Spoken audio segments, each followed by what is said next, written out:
Hey, what's up, everyone? This is your host, Pop Culture Junkie, back to share with you my predictions for this Sunday's WWE TLC 2018 pay-per-view. You can watch it on pay-per-view or the WWE Network, of course.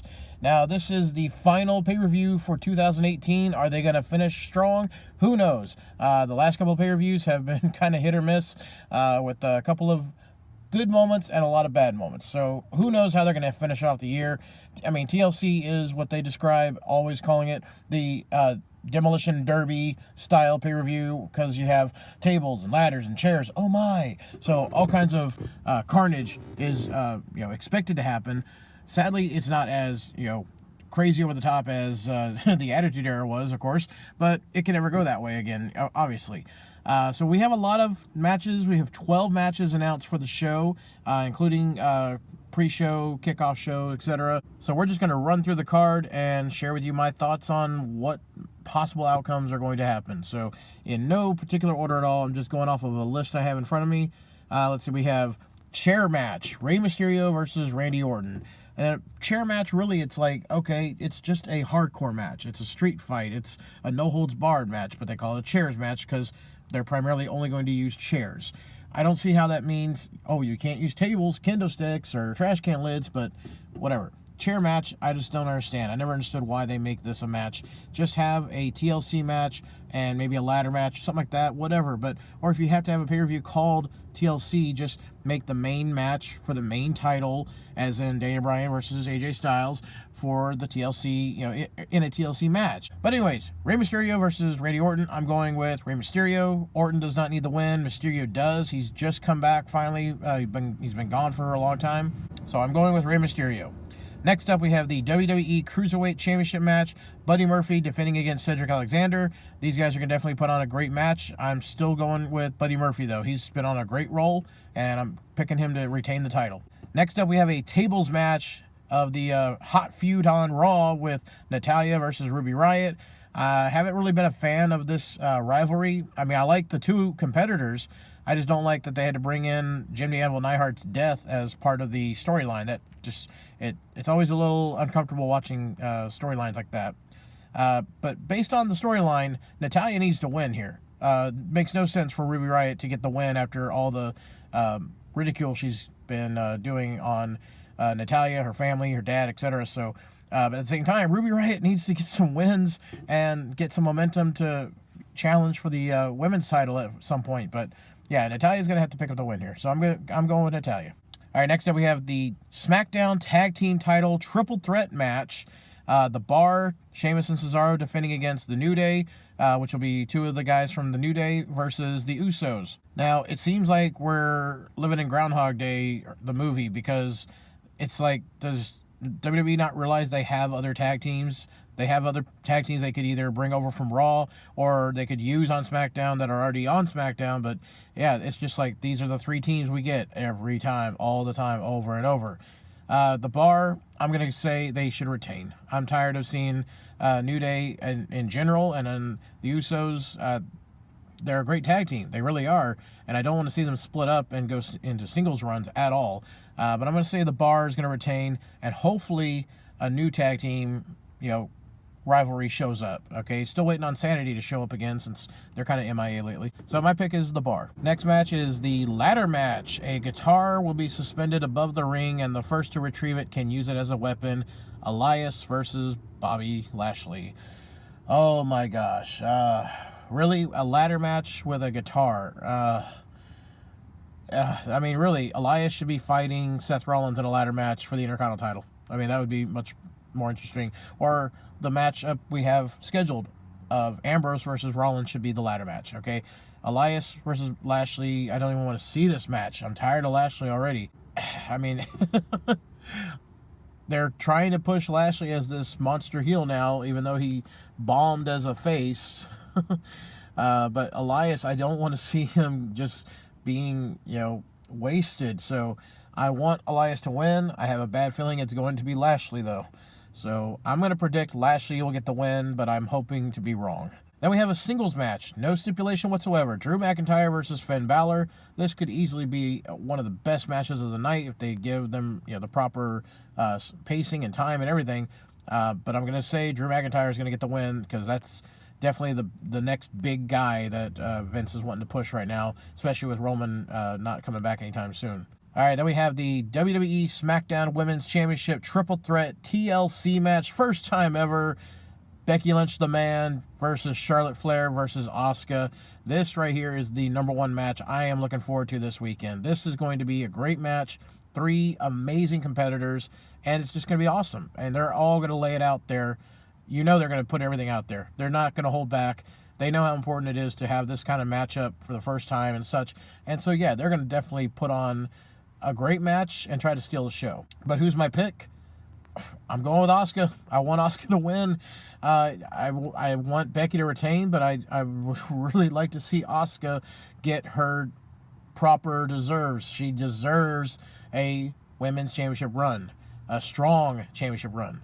So I'm going with Asuka. Probably going to be wrong, but I'm going with Asuka. All right, we have the Mixed Match Challenge Finals. This is the Mixed Match Challenge that's been showing on Facebook Live with competitors paired up, and they announced that the winners, the team that wins the Mixed Match Challenge, the male and female of the winning team, they will automatically receive the number 30 spot in next year's Royal Rumble, or next month's Royal Rumble. So that kind of spoils the surprise for who's number 30. That's one of the fun parts about watching the Rumble, is wondering who that last competitor coming out is going to be, because you never know if it's going to be a surprise entrant from either a legend or somebody making their debut or somebody coming up from NXT, whatever. So the finals are Fabulous Truth, R-Truth, and Carmella versus Mahalisha, Jinder Mahal, and Alicia Fox.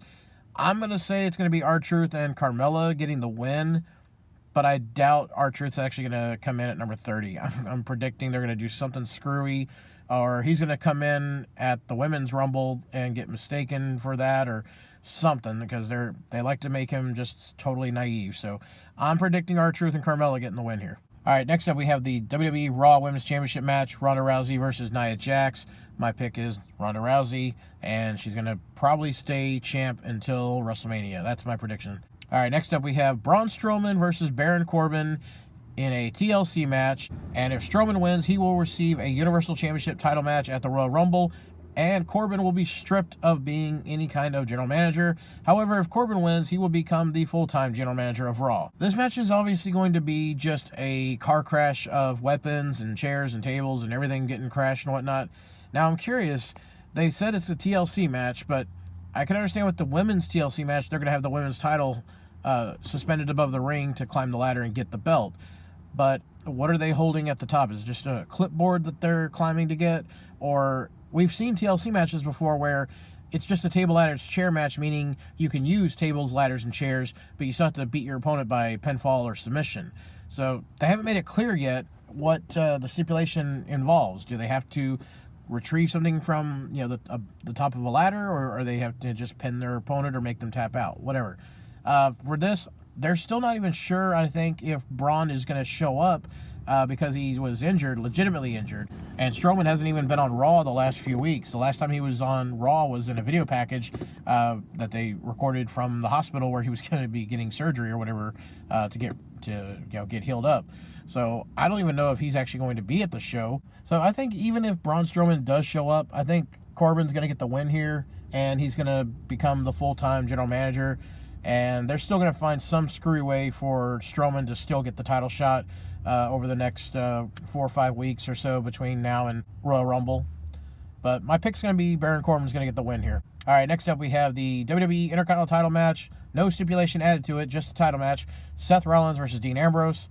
And I'm predicting Dean Ambrose is going to get the win here, and I would not be surprised if we see Renee Young make an appearance and give the assist to helping him get the title. That would be interesting, especially since she's been so quiet every time Corey Graves tries to get any information from Renee about what's going on with Dean. And she's like, hey, don't ask me about my husband, don't ask me about my marriage.